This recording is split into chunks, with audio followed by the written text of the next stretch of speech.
বাংলাদেশ ভারতের মধ্যকার সম্পর্ক নিয়ে বিভিন্ন জনে বিভিন্ন ধরনের মন্তব্য করে থাকে। কেউ কেউ বলেন, আমরা ইতিহাসে যেটা জেনে আসছি যে বাংলাদেশের স্বাধীনতা যুদ্ধে ভারত আমাদেরকে প্রচণ্ড পরিমাণে সহযোগিতা করেছে এবং সেটা নিঃস্বার্থভাবেই করেছে। একমাত্র আমাদের বাংলাদেশকে স্বাধীন করার জন্যই তারা করেছে।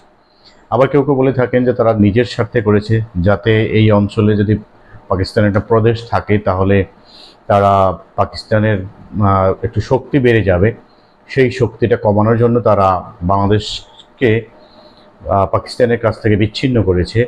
কেউ কেউ বলে যে তারা আবার এরকম কর্নেল উনির মুখে আমরা একটা কথা শুনেছি যে আপনারা যুদ্ধের পরে এত বেশি বড় বড় ট্রাক ভরে ভরে বাংলাদেশ থেকে কি নিয়ে গিয়েছিলেন। তো এই ধরনের প্রশ্ন বা মন্তব্য করে থাকে। তবে রিসেন্টলি আমার ইউটিউব চ্যানেলে আমি সেটি দিয়েছিলাম একটা ভিডিও। ভারতেরই একটি প্রদেশের একজন মুখ্যমন্ত্রী, সম্ভবত উনি, নামটা আমার এই মুহূর্তে খেয়াল নেই, তিনি বলেছিলেন যে বাংলাদেশকে ভেঙে টুকরো টুকরো করা হবে। বিভিন্ন সময় আমরা বিভিন্ন ধরনের দেশীয় এবং আন্তর্জাতিক মিডিয়ায়ও আমরা এরকম ষড়যন্ত্র শুনতে পাই যে বাংলাদেশের পাহাড়ি এলাকাকে নিয়ে একটা আলাদা যেটাকে বলে যে উপজাতিদের নিয়ে একটা রাষ্ট্র ওখানে ওই অঞ্চলকে নিয়ে গঠন করার একটা ষড়যন্ত্র চলছে, আন্তর্জাতিক ষড়যন্ত্র। তো সেই ষড়যন্ত্রে ভারতও বিভিন্ন সময় উস্কানি দিচ্ছে এরকম। তো সেই যে তাদের একটি প্রদেশের নেতা, তার মুখে যে কথা শুনেছিলাম সেটাও ছিল যে এরকম তার তার বক্তব্যে আমাদের পাহাড়ে যে ষড়যন্ত্রে তাদের ভূমিকা রয়েছে সেটা কিছুটা প্রমাণিত হয়েছিল। তা আজকে আবার আরেকটি ভিডিও আমি দেখলাম, সেখানে ভারতের 3জন ব্যক্তি আমাদের এই সীমান্তে এসেছিলেন, আমাদের বর্ডারের কাছাকাছি এসেছিলেন। তারা সেখান থেকে তাদের মুখের কথায় যে তারা বাংলাদেশের এই বর্ডারে এসে ঘুরে গিয়েছেন, তারা থ্রেট দিচ্ছেন যে বাংলাদেশের মোল্লাদের বলতে তারা বোঝাচ্ছেন যে বাংলাদেশের মুসলিমদেরকে তারা কচু কাটা করবেন, মানে মুসলিমদেরকে তারা হত্যা করবেন, যেটা বর্তমানে তারা ভারতে করছেন। বিশেষ করে ভারতে কিন্তু তারা মুসলিমদের উপরে জঘন্যতম হামলা চালিয়ে যাচ্ছেন এবং মুসলিমদের বিভিন্ন প্রদেশে মুসলিমদের উপরে নির্যাতন চলছে। মুসলিমদেরকে ট্যাগ দেওয়া হচ্ছে যে তারা বাংলাদেশি, তারা রোহিঙ্গা ইত্যাদি ট্যাগ দিয়ে মুসলিমদেরকে কিন্তু তারা ওখানে কচু কাটা করছেন। এখন সবশেষ তাদের যেটা মুখে আমরা শুনতে পেলাম, সেই কথাগুলো একটু আমরা শুনে আসি আগে, যে তারা কি থ্রেটটা দিয়েছেন এখানে। জয় শ্রীরাম।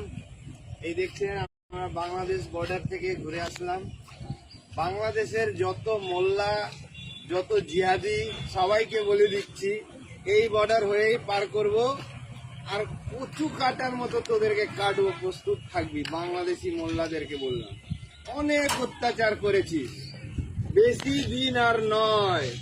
বাংলাদেশ দখল করবে সনাতনী হিন্দুরা, বাংলাদেশ দখল করবে হিন্দু সুরক্ষা সমিতি, বাংলাদেশে হবে একদিন হিন্দুদের সরকার।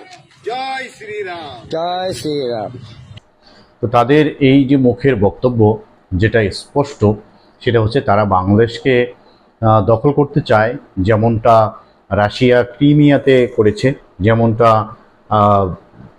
আমাদের পৃথিবীর সবচেয়ে শক্তিশালী রাষ্ট্র আমেরিকা বিভিন্ন সময় বিভিন্ন জায়গায় যেটা করে থাকে।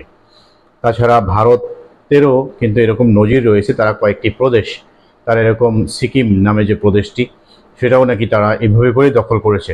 তো তারা যে আসলে এখানে এই ব্যক্তিদের বক্তব্য, সাবেক যে বক্তব্য আমার চ্যানেলে দিয়েছিলাম, সাবেক একজন তাদের একটি প্রদেশের মুখ্যমন্ত্রীর যে বক্তব্য, তারপরে এই যে 3 ব্যক্তির মুখের বক্তব্য, এটাতেই আসলে বিভিন্ন সময় মানুষ যেটা বলে থাকেন যে ভারত যে শুধু আমাদের দেশকে স্বাধীন করার জন্য তারা সহযোগিতা করেছে সেটা নয়, তাদের ভিন্ন কোনো উদ্দেশ্যও ছিল।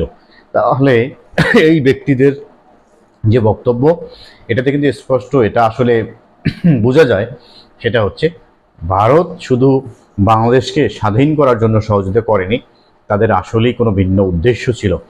কারণ আমরা যদি তারা সবসময় এটাই বলে থাকে যে বাংলাদেশ ভারত হচ্ছে বন্ধুপ্রতিম প্রতিবেশী রাষ্ট্র, তো যদি বন্ধুপ্রতিম প্রতিবেশী রাষ্ট্র হয়েই থাকে তাহলে তাকে কিন্তু দখল করার কেউ থ্রেট দেওয়ার কথা নয়। যিনি আমার প্রতিবেশী রয়েছেন তার সাথে আমি বন্ধুত্বপূর্ণভাবে সহাবস্থান করব, তার সাথে আমার গুড রিলেশন থাকবে, ফ্রেন্ডলি রিলেশন থাকবে। বাট আমি তাকে কখনোই আক্রমণ করার থ্রেট দিব না, আমি তাকে কখনোই দখল করার, তার ঘরবাড়ি দখল করে নিবে এরকম থ্রেট দিব না, আবার সেও আমাকে সেরকম থ্রেট দিবেন না। বাংলাদেশ কিন্তু কখনোই বলেনি যে আমরা ভারত দখল করে নিব। ভারত বিভিন্ন সময় যখন বলেছে যে আমরা বাংলাদেশকে দখল করে নিব, তখন বাংলাদেশের সরকার কখনো বলেনি, কিছু রাজনৈতিক নেতা বলেছেন যে চিকেন নেক আমরা দখল করে নিব এরকম ইত্যাদি কথা। সেখানে সরাসরি বলা হয়নি যে চিকেন নেক দখল করে নেব, বলা হয়েছে বাংলাদেশ যদি শান্তিতে না থাকে তাহলে ভারতের চিকেন নেকের যে জায়গাটি রয়েছে সেখানেও অস্থিরতা আসবে। এর কারণ হচ্ছে, যদি আমার প্রতিবেশী কোনো কারণে আক্রান্ত হয়, যদি আমার প্রতিবেশী কোনো কারণে অস্বস্তিকর কোনো অবস্থায় থাকে, কোনো ধরনের সমস্যায় পড়ে, তাহলে আমি কিছুটাও হলেও তার দ্বারা এফেক্টেড হব এবং এর কোনো ইনফ্লুয়েন্স আমার উপরে এসে পড়বে। যেমন কথায় বলা থাকে যে দেশের বিপদ বা দেশের বালা, দেশের আপদ পীরের গায়েও লাগে। তার মানে হচ্ছে, যদি বাংলাদেশ কোনো কারণে কোনো সন্ত্রাসীদের দ্বারা এফেক্টেড হয়, তাহলে এই যে প্রভাব, ইনফ্লুয়েন্স ভারতেও গিয়ে পড়বে। এর মানে হচ্ছে ভারতের যারা আমাদের বর্ডারে রয়েছেন তাদের কাছে এটা পড়বে। বিভিন্ন সময় আমরা এখন দেখতে পাচ্ছি যে ভারত থেকে প্রচুর সংখ্যক মানুষকে অবৈধ বাঙালি বলে সেই দেশে যারা শত শত বছর ধরে বসবাস করছে তাদেরকেও আমাদের বাংলাদেশে অবৈধভাবে রাতের আধারে পুশিন করে দেওয়া হচ্ছে, ঠেলে তাদেরকে পাঠিয়ে দেওয়া হচ্ছে। অ্যামনেস্টি ইন্টারন্যাশনাল, জাতিসংঘের বিভিন্ন সময়ে কিন্তু বিবৃতি আসছে যে এই আচরণগুলো অমানবিক। কারণ হচ্ছে, শিশুদেরকেও আমরা দেখেছি জঙ্গলের মধ্যে রেখে দেওয়া হয়েছে খোলা জায়গায়, বৃষ্টিতে তারা ভিজছে, বজ্রপাতের শব্দে তারা ভয় পেয়েছে, শিশুরা আক্রান্ত হচ্ছে বিভিন্ন ধরনের রোগে। তারপরেও কিন্তু সেই দেশের এই যে আক্রমণটা, এটা কিন্তু বেশি হয়েছে তাদের এই কলকাতার, এই পশ্চিমবঙ্গের যিনি মুখ্যমন্ত্রী হয়েছেন, উগ্র ব্যক্তি, যিনি সবসময় বাংলাদেশকে বিভিন্নভাবে থ্রেট দিয়ে থাকেন। আমরা যতটুকু জানি তিনিও, তার পূর্বপুরুষরাও কিন্তু বাংলাদেশ থেকে গিয়েছেন।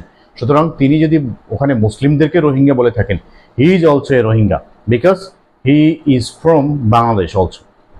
বাংলাদেশ থেকে সে ওখানে গিয়ে এখন সে ওখানে কিন্তু বাঙালিদেরকে, এমনকি স্পেশালি বাঙালি মুসলিমদেরকে সে বিভিন্ন সময় হুমকি দিয়ে যাচ্ছে।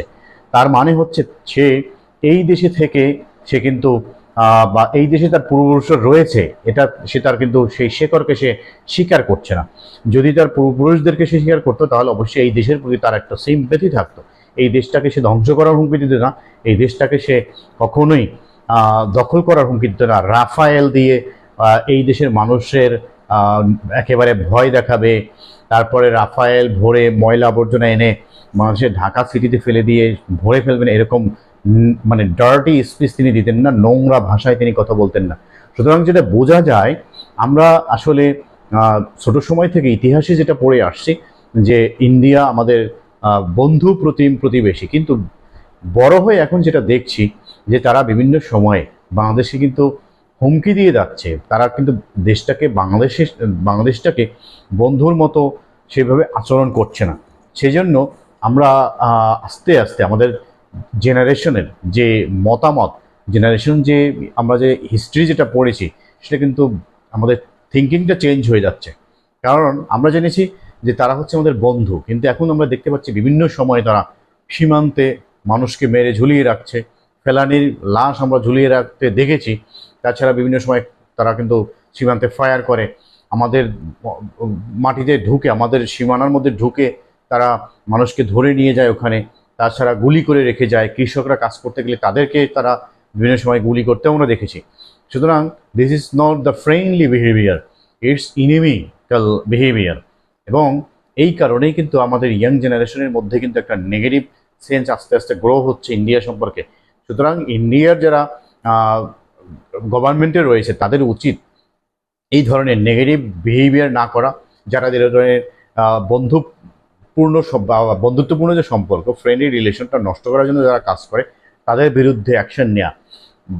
ভারতের কেন্দ্রীয় সরকার কিন্তু বর্তমানে যে পশ্চিমবঙ্গের যিনি মুখ্যমন্ত্রী, তার কিন্তু মুখের লাগাম টেনে ধরতে পারেননি কখনোই।